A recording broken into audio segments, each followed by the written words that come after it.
Vamos lá, pessoal? Seguindo. Pois é, então, eu queria aproveitar esse bloco para fazer um apanhado teórico rápido, e aí depois a gente resolve, eu tenho umas 8 questões para resolver aqui de Atos, a gente resolve daqui a pouquinho, tá bom? Para a gente começar. A matéria que eu vou te falar aqui agora não é pacífica. A definição acerca dos elementos ou requisitos do ato gera muita discussão. O Celso Antônio, ele faz uma diferenciação entre elementos e pressupostos, diferencia pressupostos de validade, de existência, então tem muita diferença criada aqui. Mas, para fins de prova, a gente vai seguir o que está escrito no artigo 2º da Lei de Ação Popular, que é a Lei 4717. A Lei 4717, no seu artigo 2º, estabelece o seguinte: todo ato administrativo é composto por 5 elementos: competência, finalidade e forma, motivo e objeto. Então, competência, finalidade, forma, motivo e objeto são os 5 elementos que compõem todo ato administrativo. Pessoal, para a gente começar rapidinho, a ideia da competência, ou sujeito competente, é que não basta o ato ser praticado por um agente público. Ele tem que ser praticado por um agente cuja lei tenha dado competência para a prática do ato. Isso, inclusive, a competência é irrenunciável, imprescritível e improrrogável. Não é possível abrir mão da competência, não se prescreve, não se perde pelo desuso e não se prorroga, não se adquire pelo uso. Diferente do processo civil que você aprende aí com a Sabrina. O que a Sabrina lhe ensinou? Turminha linda da Sabrina, amigo! Se o juiz for relativamente incompetente e ninguém alegar a incompetência do juiz, a competência é prorrogada, amigo. Pois é, se vocês disserem a Sabrina que eu remedei ela, eu nego. E vocês não passam no concurso. Estou avisando logo. Tá? Não é nesse não, é nunca mais. Porque não é correta a pessoa estar caguetando o professor, né? Então, se for dizer a Sabrina, não vai passar no concurso. Estou avisando logo. Mas o que ela lhe ensinou? Como eu lhe falei, se no processo civil um juiz for relativamente incompetente e ninguém alegar a incompetência, essa competência é prorrogada. No direito administrativo não há prorrogação de competência. Se o juiz for incompetente, se o administrador público for incompetente, ele morre incompetente, tá?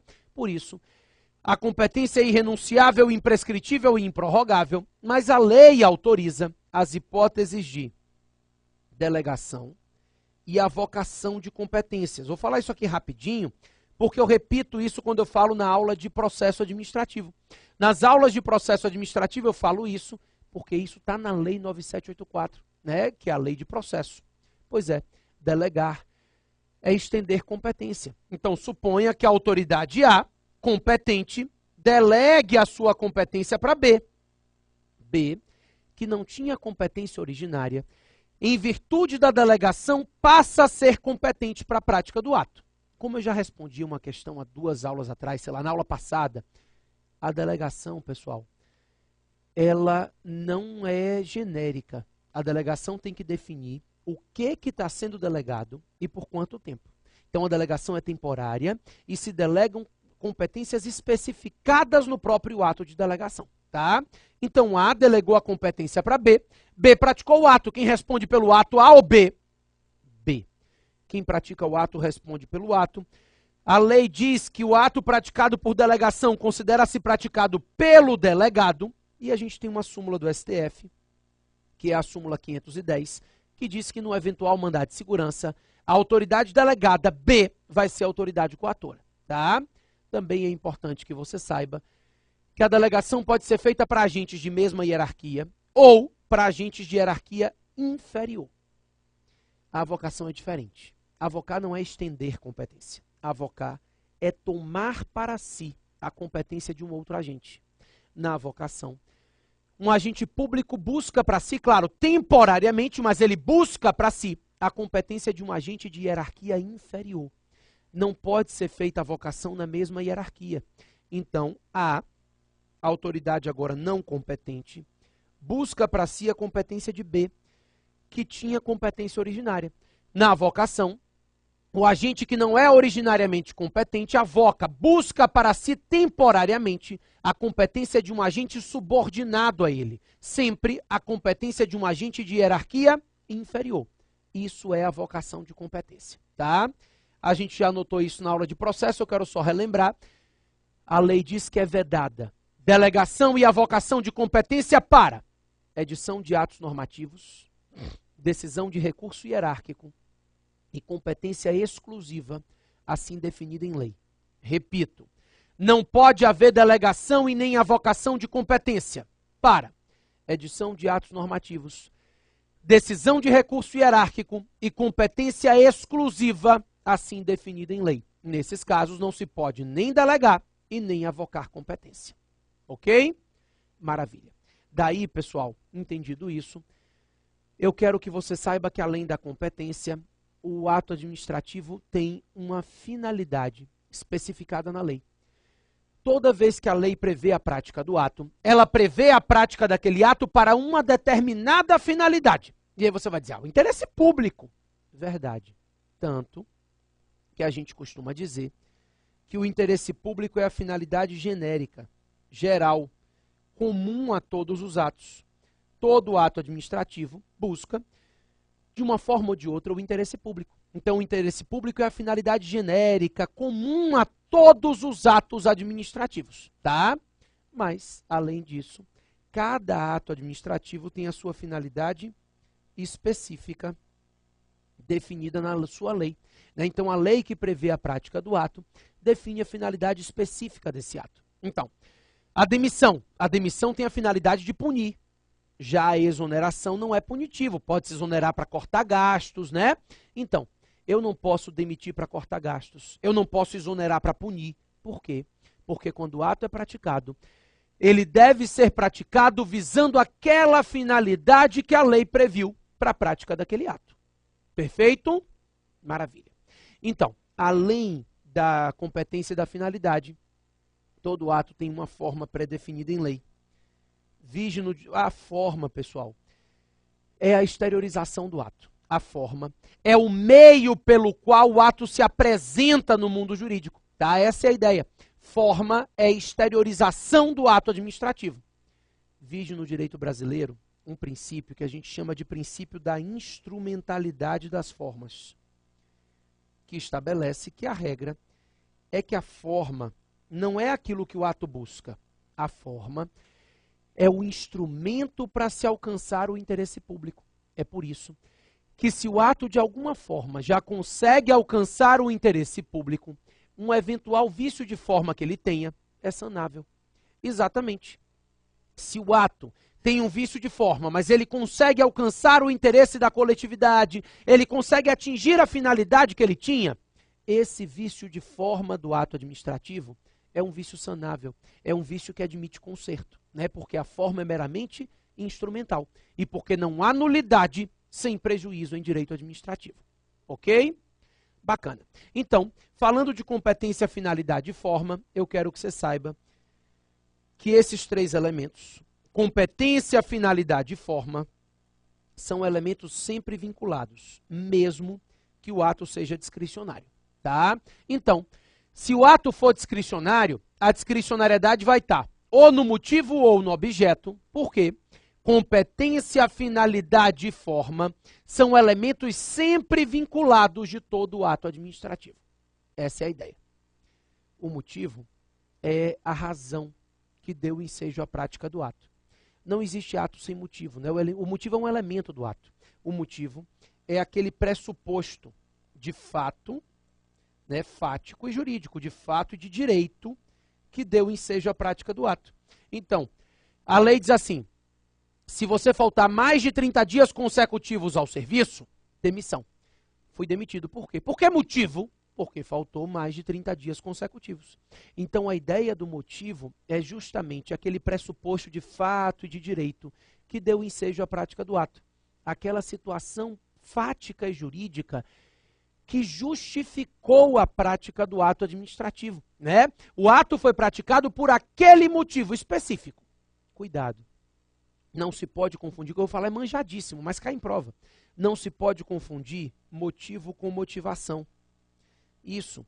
O motivo é a situação de fato e de direito que deu ensejo à prática do ato, e a motivação nada mais é do que a exposição dos motivos.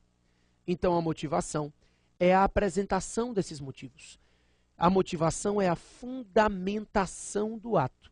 Claro que a gente sabe que a motivação é um princípio. A princípio, os atos devem ser motivados. Trabalhamos a motivação, inclusive, como princípio implícito na Constituição e expresso na Lei 9784. Então, a princípio, os atos administrativos devem ser motivados. Eles devem ser praticados por um motivo específico e a lei deve dispor quais são os motivos, né? E o ato administrativo deve apresentar esses motivos. O dever de motivar é um princípio inerente à atuação administrativa. Então, a ideia é de que não existe ato sem motivo e, a princípio, os atos dependem de motivação. Em algumas situações, a lei ou o próprio texto constitucional dispensam a motivação do ato. O exemplo clássico que a gente tem é a exoneração dos cargos comissionados, que a gente chama de exoneração ad nutum, né? A Constituição diz que os cargos em comissão são cargos de livre nomeação e livre exoneração. Ou seja, a exoneração de um servidor comissionado é livre, não depende inclusive de motivação. Para exonerar um comissionado, não precisa haver motivação. Por exemplo, eu vou dar o exemplo que eu dei até na outra aula. A minha assessora, Andréia, foi exonerada porque eu encontrei um processo escondido debaixo da gaveta, comecei a desconfiar dela. Se ela é comissionada, eu posso exonerar ela? Posso. Preciso fazer motivação? Não. Motivo tem. Tinha um processo escondido debaixo da gaveta e eu perdi a confiança. Mas eu não preciso de motivação. Se eu quiser fazer motivação, posso? Posso. Pessoal, mesmo que a motivação não seja necessária, eu posso fazer. Então eu fiz. Eu disse, eu estou exonerando a Andréia por motivo de corte de gastos. É verdade? Não. Mas ela não sabe. Só que posteriormente, eu nomeio um outro servidor exercendo a mesma função e recebendo a mesma remuneração. Com isso, a Andréia pretende anular o ato de exoneração, porque ela sabe que a motivação é falsa, né? A motivação não corresponde aos reais motivos. Ela não foi exonerada por motivo de corte de gastos. Pessoal, ela tem razão? Claro. Mesmo que a motivação não seja necessária, no momento que a motivação é feita, ela passa a integrar o ato administrativo. Então, mesmo nas situações em que a motivação não é necessária, se a motivação for feita, ela passa a integrar o ato. E aí, se a motivação for falsa ou viciada, o ato também é viciado. Isso é o que nós chamamos de teoria dos motivos determinantes, né? Os motivos que determinaram a prática do ato vinculam esse ato. Então, mesmo nas situações em que não precisa haver motivação, caso seja feita a motivação passa a integrar o ato e vincula esse ato. Se a motivação for falsa ou viciada, o ato também é viciado necessariamente. Perfeito, né? Maravilha. Além do motivo, o objeto é aquilo que o ato dispõe. É aquilo que o ato diz. O objeto é a disposição do ato, né? Qual é o objeto da demissão? É a demissão, é a perda do cargo.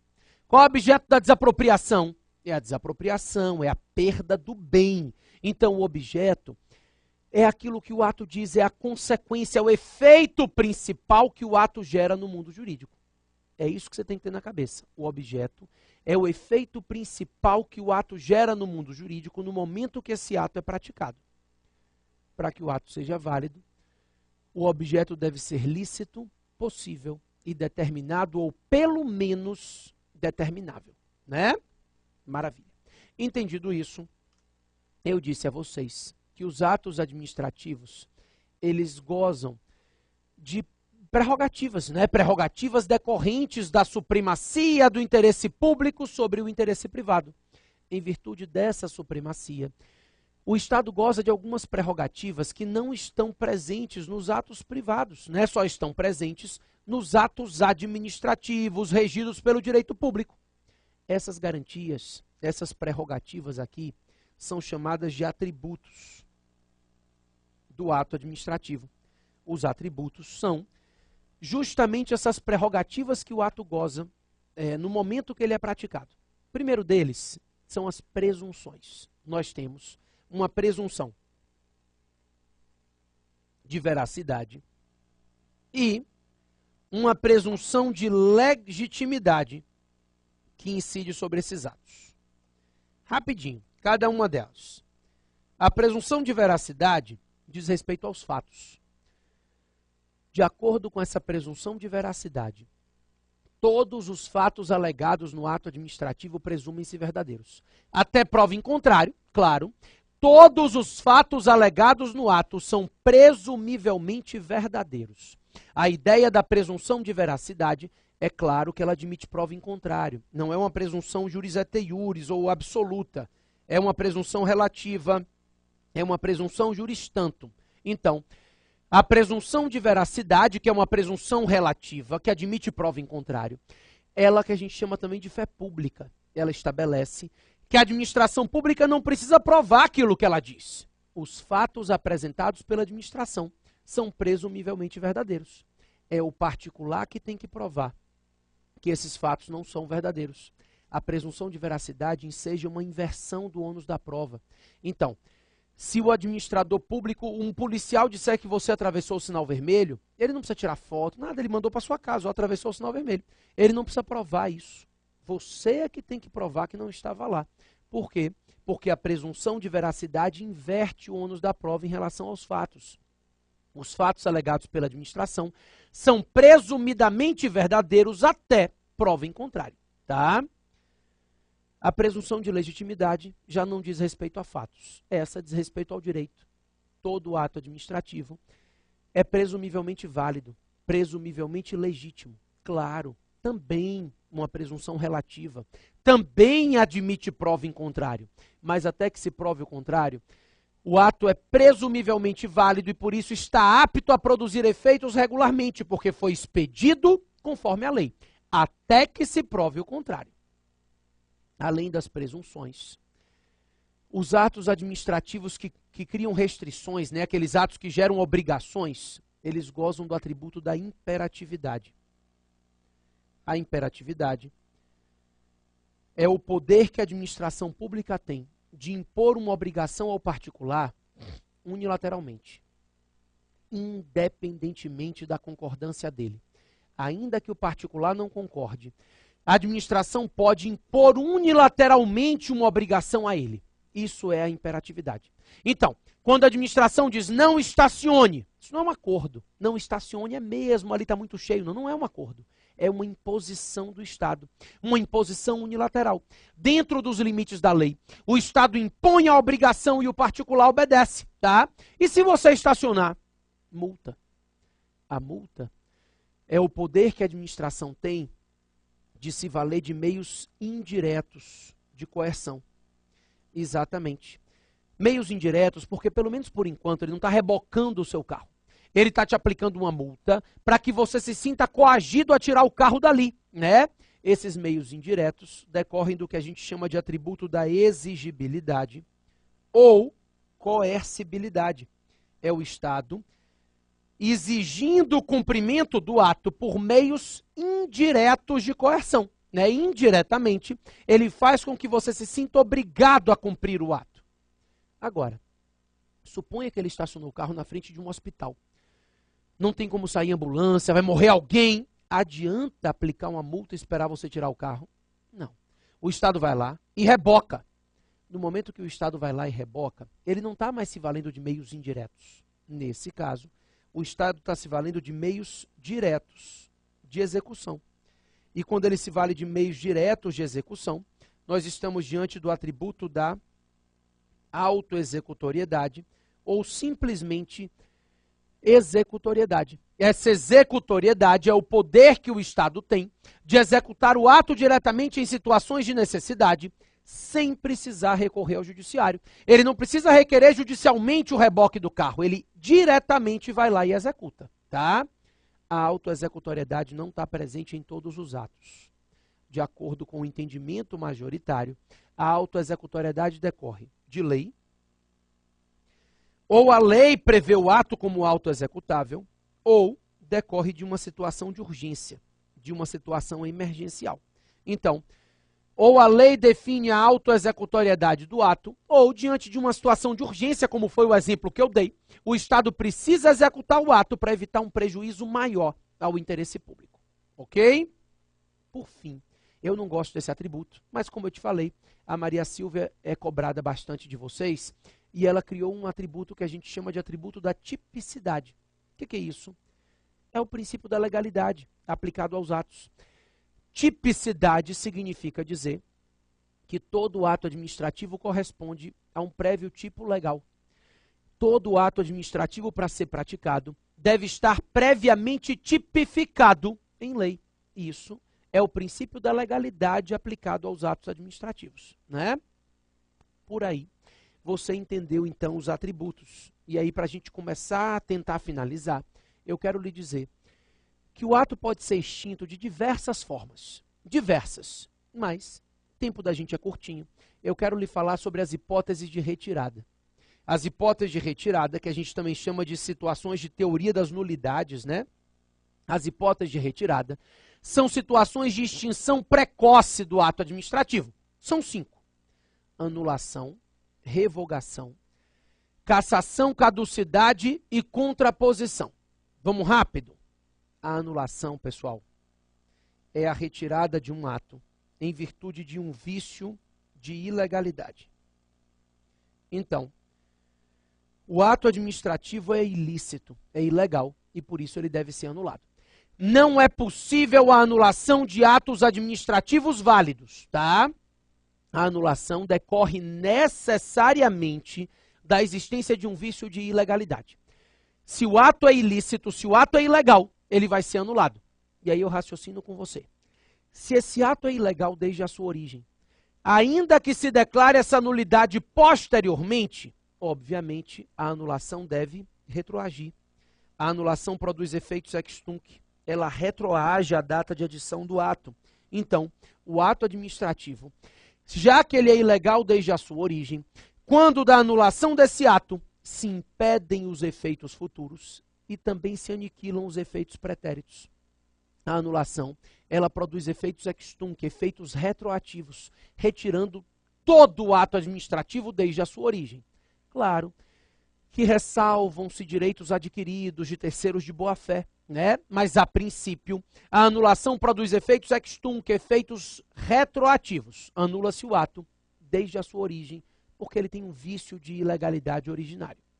Agora, se a anulação é uma análise, decorre de uma análise acerca da legalidade, né, não aspectos de mérito, essa anulação pode ser feita pela própria administração pública ou pelo Poder Judiciário.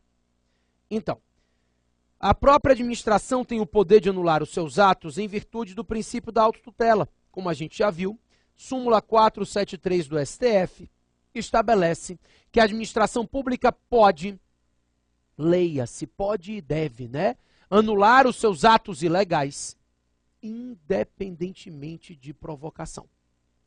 A administração, no exercício da autotutela, não é inerte, então ela pode atuar, mesmo que ela não seja provocada, determinando a anulação dos atos administrativos que ela tenha expedido ilegalmente. Claro que ela também pode determinar essa anulação mediante provocação de qualquer particular interessado, tá? O judiciário, diferentemente da administração, é inerte, só atua mediante provocação. Mas, de acordo com o artigo 5º, inciso 35 da Constituição, né, que a gente chama de princípio da inafastabilidade, nenhuma lesão ou ameaça de lesão pode ser afastada do Poder Judiciário. E por isso, se o ato foi ilegal, o Poder Judiciário tem amplo poder de controle acerca da legalidade desse ato. O Judiciário não controla mérito, mas no que tange aos aspectos de legalidade, o controle jurisdicional é amplo. O Poder Judiciário tem amplo poder de controle acerca da legalidade. E por isso, se ele for provocado e o ato for viciado, ele pode determinar a anulação do ato administrativo, sim. Tá? A anulação pode ser feita mediante decisão administrativa ou mediante decisão judicial. O judiciário atua se provocado, a administração atua de ofício ou mediante provocação. Pessoal, eu quero que você saiba que o artigo 54 da Lei 9784, a gente já falou sobre isso, mas ele diz que para os atos administrativos que geram efeitos favoráveis a particulares, esses atos que geram efeitos só podem ser anulados pela administração dentro de um prazo decadencial de 5 anos. Se o ato administrativo expedido gera efeitos favoráveis a particulares, ele só pode ser anulado pela administração pública dentro de um prazo decadencial de 5 anos, salvo a má-fé do beneficiado. Se o beneficiado tiver de má-fé, não há decadência. Pode anular a qualquer tempo. Mas se o beneficiado estiver de boa-fé, os atos que geram efeitos favoráveis a esse particular que está de boa-fé, só pode ser anulado pela administração, dentro do prazo decadencial de 5 anos. Tá bom? Também quero que você saiba que nem todo ato viciado vai ser anulado. Em algumas situações, o vício do ato administrativo é um vício que admite conserto. A gente chama isso de vício sanável, né? O vício sanável é aquele vício que admite conserto, que pode ser consertado. Todas as vezes que o vício é sanável, a gente costuma dizer que o ato tem uma nulidade relativa, ou que esse ato é anulável. Isso. Quando o vício é insanável, a gente fala vício insanável, nulidade absoluta, o ato é nulo. Se o vício for sanável, ou seja, se for possível consertar o vício do ato, aí a nulidade não é absoluta, é uma nulidade relativa. E não se diz que o ato é nulo, se diz que o ato é anulável. Por quê? Porque nesse caso, quando o ato administrativo sofre de um vício sanável, é possível a sua anulação, mas é possível a sua convalidação. Então, se admite a convalidação de atos que sofrem de vícios sanáveis. Nesse caso, a administração pública pode consertar o ato para que ele se torne um ato regular. Retroage, claro, a convalidação ela produz efeitos ex tunc, retroativos. Senão, não precisava convalidar, anulava e praticava outro no lugar. Né? A ideia é de que a convalidação produz efeitos ex tunc, ela retroage a data de origem do ato. Então, se garantem os efeitos futuros e também se salvaguardam os efeitos pretéritos do ato. O ato convalidado, ele se torna válido desde a sua origem, tá? A lei estabelece o seguinte: primeiro, para que a convalidação seja possível, o vício deve ser sanável e a convalidação não pode causar prejuízos, nem à administração pública e nem a terceiros. Então, primeiro ponto é esse. Só é possível convalidar um ato administrativo pela própria administração. O judiciário não convalida nada, né? A própria administração, ela terá poder de convalidar os seus atos se o vício, né, do ato administrativo for um vício sanável, a nulidade for relativa, né, se admitir conserto, e se essa convalidação não causar prejuízos nem à administração pública e nem a terceiros. Nesse caso, se a administração não causa prejuízos, nem à administração pública e nem a terceiros, e o vício é sanável, é possível a sua convalidação. Para fins de prova, são considerados sanáveis os vícios de competência e forma. O vício de competência, pessoal, é sanável. Por quê? Porque a autoridade competente sempre pode vir aqui e ratificar o ato. O vício de forma, ele é sanável em virtude do princípio da instrumentalidade das formas. Aquela ideia de que não há nulidade sem prejuízo e que a forma é um mero instrumento para se alcançar o interesse público. Bacana? Maravilha. Então, a primeira hipótese de retirada do ato é a anulação e ela decorre sempre de vícios originários de ilegalidade. Também quero que você entenda que essa anulação do ato administrativo, feita pela administração ou pelo judiciário, ela retroage à data de origem do ato. Né? Foi tudo isso que a gente conversou aqui. Além da anulação, também é hipótese de retirada do ato administrativo, a revogação. A revogação é uma forma de retirada de atos administrativos válidos. E aí, se o ato é válido, ele vai ser revogado? Por quê? Né? Para que se retira do mundo jurídico um ato válido? No próximo bloco. Ficou bacana o final do bloco.